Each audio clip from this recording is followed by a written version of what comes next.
no time, so let's welcome Kathy Brennan!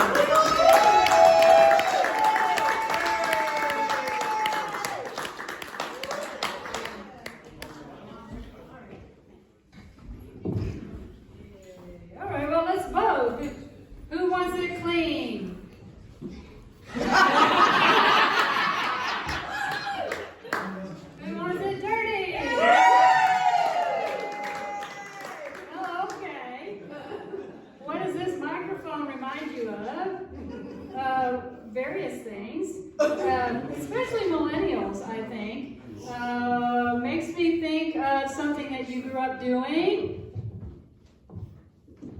Chuck E. Cheese? Is that what this mallet looks like? Yeah. Whack-a-mole? Whack-a-mole. Whack-a-mole, I swear, is what got you guys used to glory holes. Now, if you don't know what a glory hole is, after the show, ask somebody that was laughing. Because girls, they needed to know if they saw a glory hole that they weren't expecting. They learned at Chuck E. Cheese what to do. You know, I didn't start doing this till after I retired. I figured working 30 years for the state of Illinois was enough comedy experience for anybody. Yeah. That's a stage. Yeah, employees. Everybody was blindsided when I hit the stage. Nobody saw it coming. There's some people who, yeah, I know Essie. Essie knew me at work. It's like, you know, just this shy little quiet person. Nobody saw it coming, especially my husband of 47 years. I mean, we retired on the same day, and this is not what he saw in our retirement. I mean, but we got married in 1977. We have been married for 37 years. You would think he would have had a clue somewhere along the line.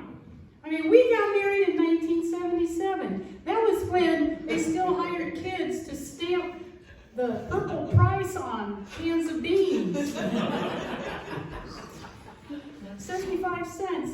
You know, 1977. What else? Well, we had the 70s Bush. We had shag carpet. It sort of goes along together. We had shag carpet that we had to walk through to change the channel on the TV. I think people had more energy back then because we didn't need no waxing or remote controls to find what we were looking for. People are just lazy. Jeez. No, I mean, back in 1977.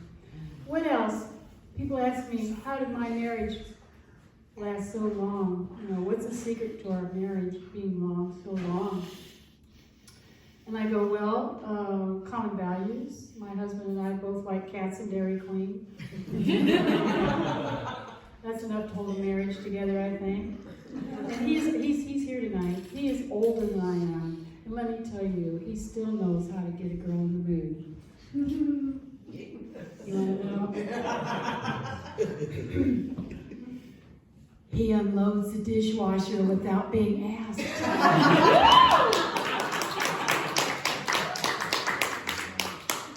I'll tell you something else that you couldn't get in 1977. Well, there's no internet. So no Pornhub. If you wanted anything like that, you had to go to a shop and get a book or a magazine. There wasn't any place like that in Springfield or Mason City. So not too long after we got married, Jim and I were in a shop down in St. Louis, and I saw a book that I really fancied. I asked him, do you think it's okay if I buy this? And he said, yeah, okay. And I kept it in its original brown wrapper. You know, when you, and however you remember that term, when you had to order something for the mail, they promised it will come in a plain brown wrapper. So nobody else, well, your mailman wouldn't know, for God's sake. Ooh, what you're getting. Well, this book I kept in its original brown wrapper, a sack really, for a long time, until I became a mother. And then I felt like, boy, you know, this is not proper for me to have this in the house with kids. So I took it to work.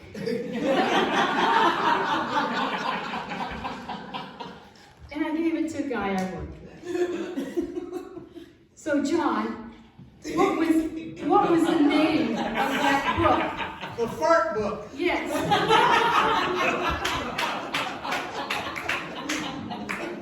That is a book that I bought in St. Louis. It was a fart book. I mean, Jim might have had a clue at that point that that was my sense of humor. Yeah, it was great. It had a fart for every letter of the alphabet. It was wonderful. It was wonderful. Well, yeah, the people I used to work with were blindsided. They couldn't, you know, it's like Kathy Brennan, the same person we work with. I mean, her idea living on the edge is parking next to a handicap spot. I loaned the book to Nicole and she never gave it back. No, that's not true. It's not? No, don't have I asked for it back. Oh. To show to my 12-year-old son. When he became 12, then I thought it was proper. Okay. And I was so disappointed that he did not want to share that with his mother. Okay, now where was I? Because he interrupted. Right.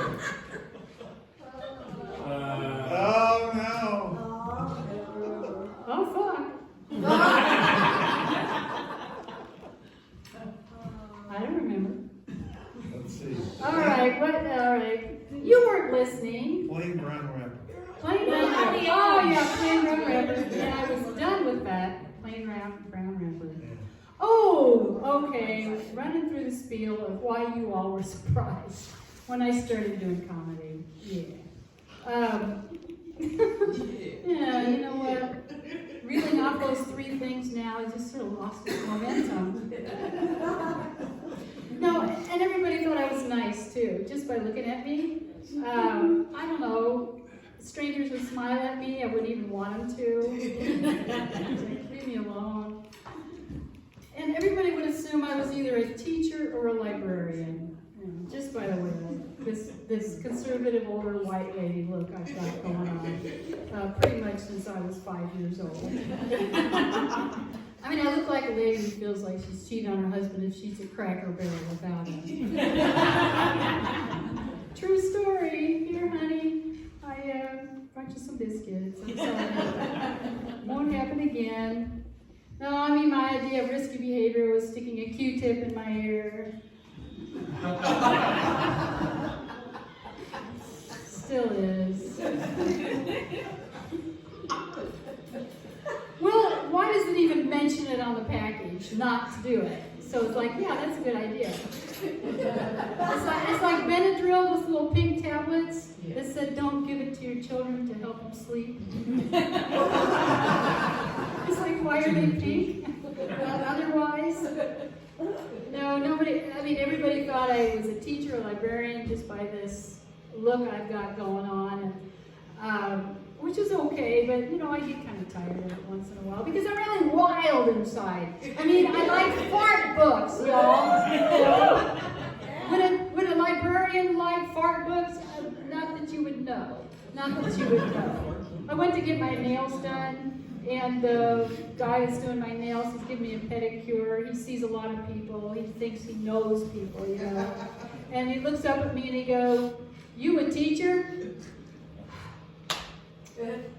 Why, yes, I am a teacher. In fact, I teach exotic dancing. Come on by, we're putting in a poll at the library. Just ask for me by name. They call me Hot Flash. But you know the real reason I started doing comedy and getting up on stage? Because it was the only way I could tell a story without being interrupted, usually. Because people would mistake my sit-ups for an attempt at a two-way conversation. I'd be starting a story story, some hilarious story about my cat's butt or something like that. And somebody would jump in with a lame thing like, yeah, my cat does that too. And I'm like, would you be quiet? We're talking about my cat, not your cat. Not right now. We can talk about your cat later. You ruined my timing.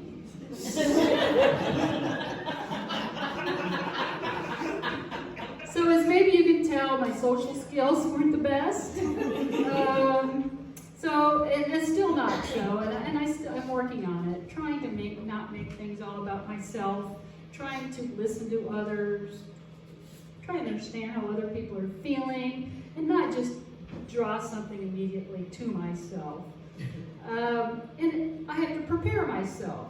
Introverts do, going into a social situation. You have to think it through, what you're going to do, what you're going to say, because you know otherwise people's eyes are going to start glazing over and they look for an escape,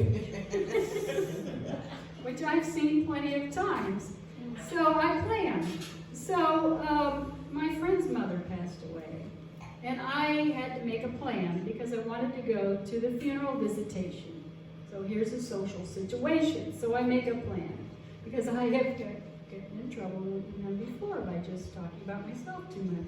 So I make the plan. I'm going to get in line. I'm going to be quiet, behave. I'm not going to call attention to myself. I'm going to get up to my friend and I'm going to say, your mother was a wonderful person. I'm sorry for your loss. Go over to this casket and get the hell out. Okay. So I get there, I get in line, I'm quiet, I approach my friend, and she just shoots my plan to smithereens because she says to her nephew, this is Kathy, she's a comedian. And I'm like,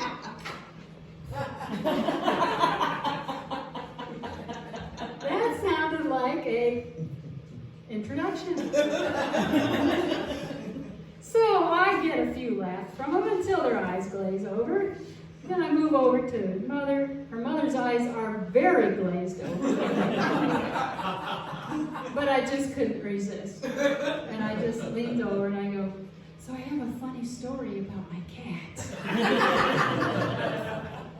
Now I practice and try not to make things about myself. For example, I got on an airplane the other day to fly. Well, why else would you get on the airplane? And I'm having trouble lifting my carry-on up into the overhead. I guess once that planking fad got over with, my upper body strength just was no good. And I can only get my bag up about this far. But you know what? I hate to play the age card. And I don't like to make it about myself. So I saw a guy sitting on the aisle seat with space available in the overhead, right above his head. So I said to the man, I spoke, sir, I think it might be in your best interest to help me with this bag, because it's not about me at all, but gravity can be a real bitch.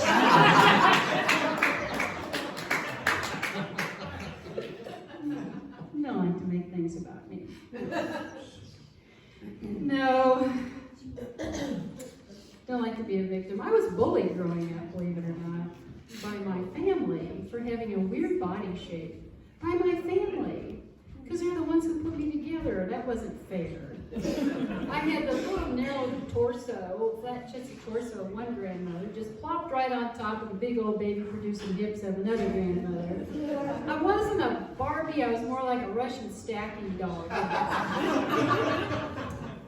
When I tried to wear a low-cut top, my mother said I looked like a pig chicken. Yeah, I know, right?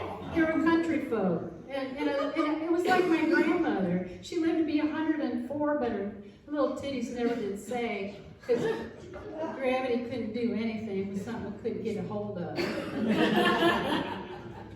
My grandmother Tupper's hips were so wide, my father got hypnotized and swears he remembers laying inside her full length. Thought he was on a sofa. When he was born, he just came right out and said, "Where's the remote?" Well, you know that's not true. I've already established there were no remotes in 1905. That definitely is an exaggeration. Yeah, my mother said they were country folks. My mom said I looked like a big chicken when I tried to wear a mini skirt. My dad said my ass was 9 axe handles across. But you know what? Don't feel sorry for me. I always win because I got brains from these country bumpkins. Yeah, which I found made me attractive to a lot of guys on the spectrum.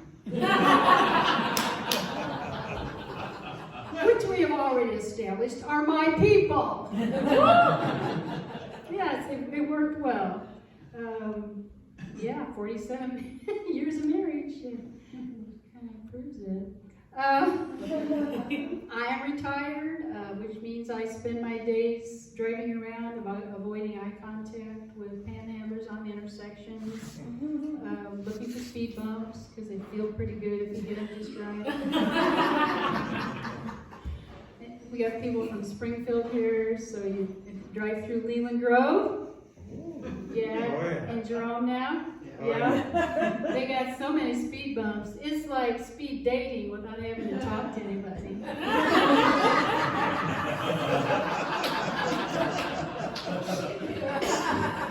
I think they know it feels good because they're calling them humps now. And yeah, in LA, we were there recently. They just have one word, and it just says hump. And people are like, okay. In Leland Grove, there is a convent nearby. And the nuns on Sunday afternoon can check out the van anytime in broad daylight, and they can go dry humping in Leland Grove. With nobody knowing the difference. It's free fun. It's just maybe the shocks need fixed now and then. Yeah, my husband been married for quite a while. We finally did get a king-size bed to make room for the cat. We got a king-size mattress. We got a memory foam mattress to help us remember things. Like people's names at parties. It's kind of heavy to drag along with me.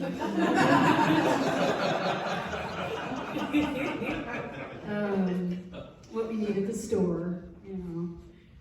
And he said, you know, Kathy, I don't know when's the last time that we had sex. And I, well, me neither, but ask the memory foam mattress. But you know, honey, I drove through Leland Grove today, so I'm good. Don't worry about that. Sex after menopause is like getting an extended warranty.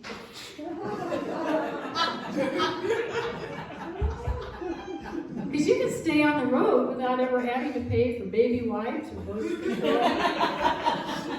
It's just to keep that extended warranty in effect, you have to keep up with the lubrication schedule.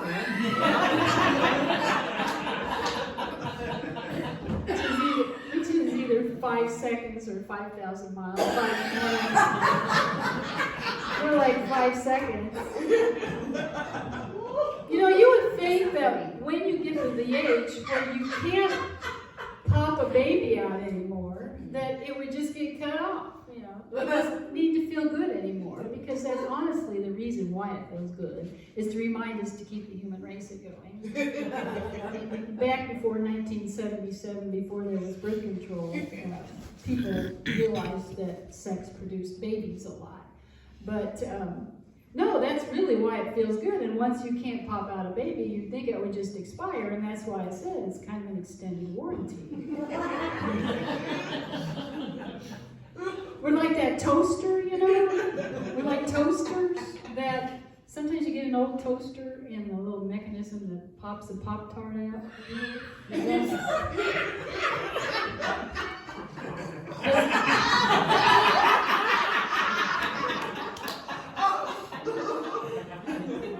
Doesn't work anymore. But you know what? The goddamn thing still heats up.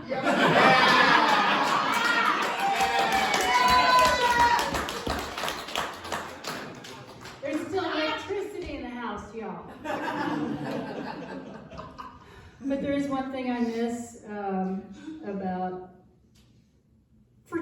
lately, if that's what you want to call it, and that's PMS. Like nobody can figure out, why would I miss PMS? Well, it's the one time that a woman can be certifiably insane without risk of institutionalization.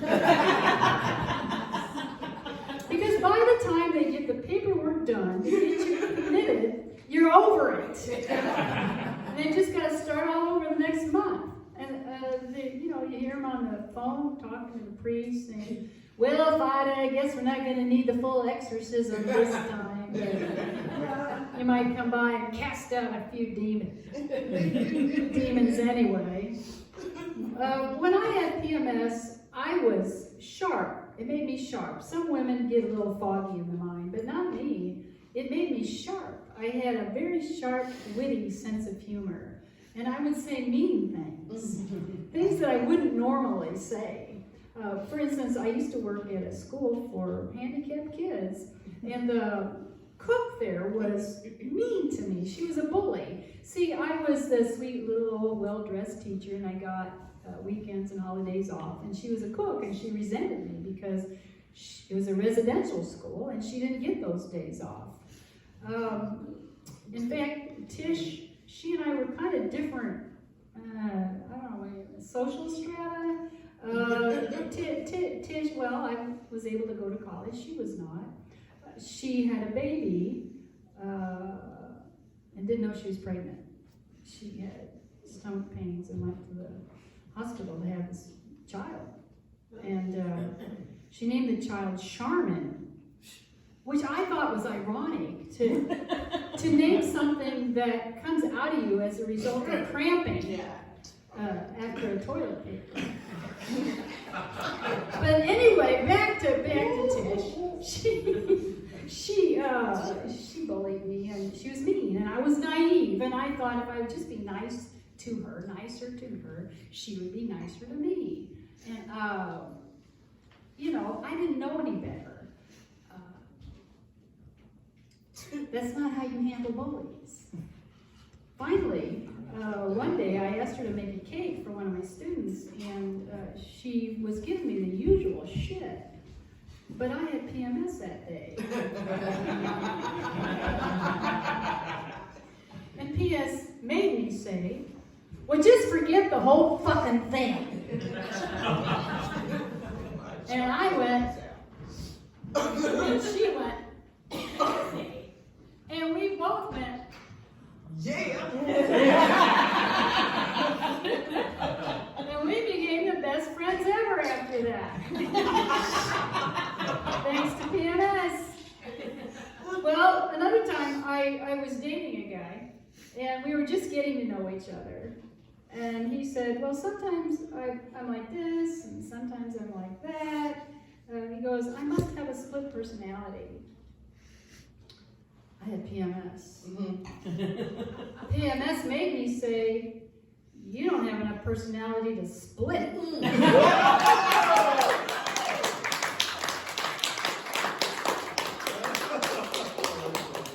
Oh, that was cold. I did feel bad. And I got to know the guy, and, I felt bad. He really was nice. He did have personality.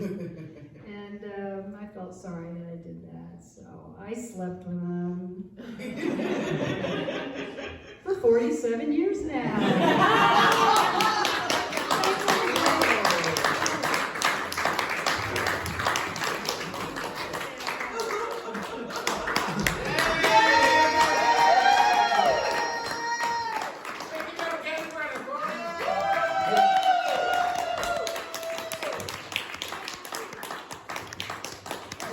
Great crowd. Everybody's coming out. So seriously, you guys want to come out tomorrow for Downtown? I'm going to do a 2-for-1 for you guys.